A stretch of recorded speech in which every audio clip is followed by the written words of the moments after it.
29 जून को दिल्ली में जेडीयू की जो राष्ट्र कार्यकारिणी की बैठक होनी है, उसकी पूरी पृष्ठभूमि पटना में तैयार कर ली गई है।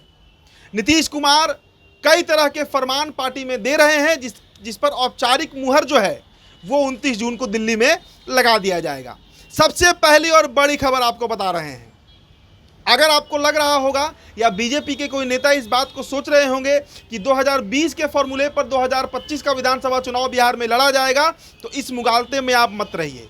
नीतीश कुमार 125 सीट से कम पर इस बार विधानसभा चुनाव नहीं लड़ने जा रहे हैं। जी हाँ, जदयू चाहती है कि उसका जो 2010 का दौर था वो वापस आए, बिहार में एक बार फिर से जनता दल यूनाइटेड जो है वो 100 सीट का आंकड़ा पार करे। 2010 में जेडीयू को 115 सीट आया था, इसलिए नीतीश कुमार इस बार 125 सीट पर चुनाव लड़ने का मन बना चुके हैं और बीजेपी के सामने कोई विकल्प नहीं है।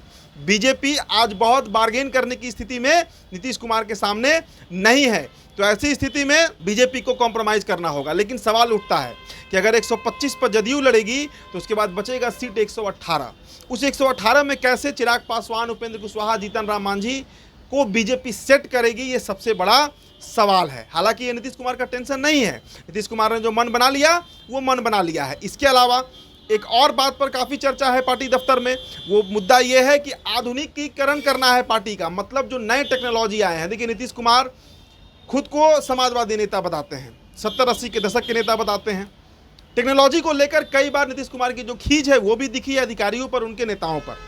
लेकिन अब नीतीश कुमार को इस बात का आभास हो गया है कि सोशल मीडिया है, सोशल मीडिया का ज़माना चल रहा है, कैंपेनिंग सोशल मीडिया पर होता है, तो पार्टी इस बार पूरे मजबूती से सोशल मीडिया पर भी जदयू दिखने जा रही है।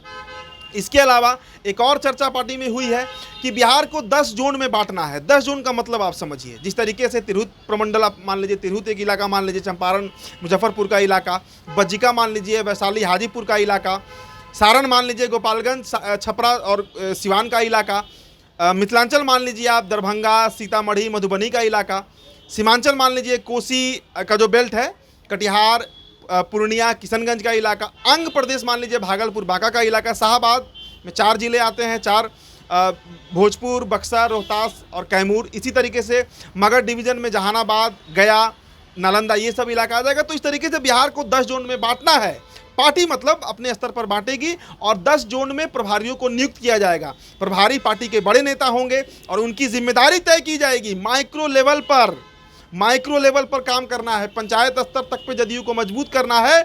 इस पर नीतीश कुमार मन बना चुके हैं। तो कई बड़े बदलाव पार्टी में दिखने जा रहे हैं, जिसका चर्चा खूब हो रहा है और इस पर 29 जून को जो है ना वो दिल्ली में मुहर लगने जा रही है। तो नीतीश कुमार अब जदयू को फिर से मजबूत करने में लगे हैं और इसके पीछे जो कारण बताया जा रहा है, नीतीश अपने पुत्र, अपने बेटे निशांत को लॉन्च करना चाह रहे हैं और लॉन्च करने के पीछे की जो रणनीति है वो यही है कि एक ऐसी पार्टी बेटे को दिया जाए, निशांत को दिया जाए, जो मजबूत हो। वो जदयू नहीं जिसमें 43 विधायक हैं, विधायकों के भागने का डर लगा रहता है। नीतीश कुमार जैसे नेता हैं जिन्होंने पार्टी को बचा कर रखा है। तो कुल मिलाजुलाकर आप समझिए कि विधानसभा चुनाव की तैयारी बिहार में शुरू हो चुकी है। सभी पार्टियां इसमें लगी हुई हैं, चाहे भाजपा हो, राजद हो या फिर जनता दल यूनाइटेड ही क्यों ना हो। फिलहाल इस रिपोर्ट में इतना ही। बहुत बहुत शुक्रिया।